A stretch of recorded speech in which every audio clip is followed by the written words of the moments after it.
Leo tunakuja kwako na shukrani. Asante kwa neema na rehema zako kwamba umetuvusha mwaka salama. Wacha shukrani zote zikurudie, uhimidiwe na kuinuliwa daima milele. Ni wakati wa kuletea taarifa kwa ufupi kama kawaida kutoka AGR, na taarifa hizi hasa zinakuja katika kile hiki kipindi cha Anza na Bwana kila wakati. Kwa hivyo ningependa sana uwe makini kwa sababu taarifa hizi zinakuja kwa mbio zaidi, kisha baadaye nitakuwa natambua wale ambao wako nami katika kipindi cha leo cha Anza na Bwana. Na moja kwa moja ni kuhusiana na taarifa nzuri kutoka kwa Rais William Ruto akizungumza hiyo jana katika ibada ya kanisa katika eneo la Bamburi kule Mombasa. Rais William Ruto alisema kwamba bei ya magharama ya umeme haitaongeza kwa sababu ile ruzuku ambayo ilikuwa inatolewa kwa wale ambao ama zile kampuni za stima ama za umeme iliondolewa. Kwa hivyo hakutaongezwa bei ya stima sasa ama mbeleni. Ni swala ambalo alikuwa anazungumza pia akiwataka Wakenya wote, viongozi wote kuja pamoja ili kuhakikisha kwamba kazi inafanywa ili watu ama Wakenya wafaidike kutokana na utendakazi wa serikali. Wakati huo rais kuanzia Jumapili wiki hii anatarajiwa kuandaa ama kuongoza kikao cha baraza la mawaziri. Na katika kile kikao inatarajiwa kwamba kila waziri atakuwa anaeleza ni mikakati gani ambayo ameweka katika wizara yake ili kuhakikisha kwamba kuna utendakazi bora katika wizara yake.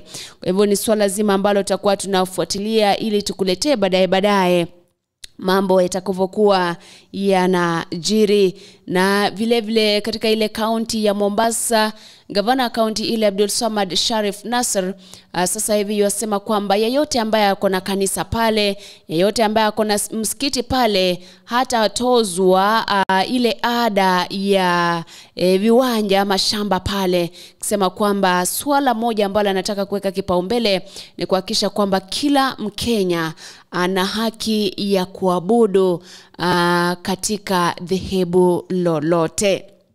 Nikiachana swala hilo, niingie kwenye taarifa ya tanzia kwamba vijana watatu, wanafunzi watatu wa chuo kikuu cha Nairobi ambao walikuwa wamezama wakakufa maji, miili yao ilipatikana hiyo jana baada ya kutafutwa kwa siku mbili.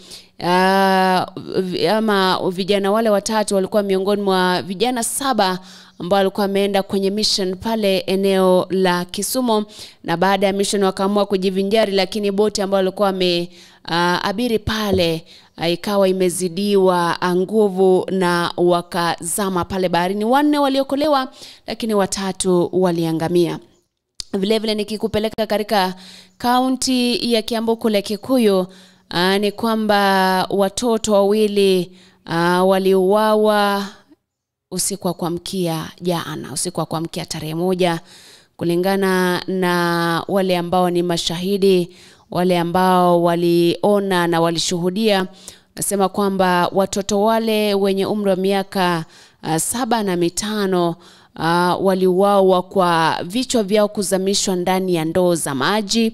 Kulingana na kamanda wa polisi kaunti ile, anasema kwamba wamemkamata mama ya watoto wale ili awasaidie katika uchunguzi, ijulikane ama ibainike ni kipi ambacho kilijiri katika mauaji yale, mtazamaji na msikilizaji. Nikiachana swala hilo, ni kwamba baada ya serikali kuondoa ruzuku katika sekta tofauti na wizara tofauti, sasa the Council of Imams hapa nchini Kenya wanaomba na kutaka serikali iangalie vizuri, iangalie kwa mara nyingine lile swala zima la kuondolewa kwa ruzuku, akisema kwamba mambo yanaendelea kuwa magumu. Wakati huo wa Kenya wamemtaka Rais William Ruto pamoja na serikali kuhakikisha kwamba gharama ya maisha inashuka, Kumbuka kwamba wengi wamesema hata ingawa kuna baadhi ya yale ambayo Rais William Ruto ametimiza, kama vile kurudisha shughuli za bandari kule Mombasa, kama vile ateua wale majaji 6 ambao wako wameteuliwa wakati wa serikali iliyopita, kama vile kuhakikisha kwamba ameleta mbolea ya bei nafuu, suala la kupanda kwa gharama ya maisha, bei ya unga wengi wanasema bado halijashughulikiwa, hata ingawa kuna Hustler Fund. Sema suala kuu ni kuhakikisha kwamba bei ya unga, bei ya vyakula inashushwa. Nikiachana swala hilo, Wakenya walijiunga katika makanisa tofauti na katika maeneo ya burudani tofauti ili kusherekea mwaka mpya hiyo jana kote nchini. Wengi wakitoa wengi wakisema kwamba huenda wanaona mwaka huu utakuwa mzuri, wengine wakisema utakuwa mgumu, wengine wakisema utakuwa kadri, kila mtu na mtazamo wake. Wakati huo madaktari wametangaza kwamba wamesitisha mgomo ambao ulikuwa umeandaliwa kuanzia tarehe 6, which is on tarehe 6 ni siku gani? Leo ni tarehe 2, karibu siku ya Jumamosi.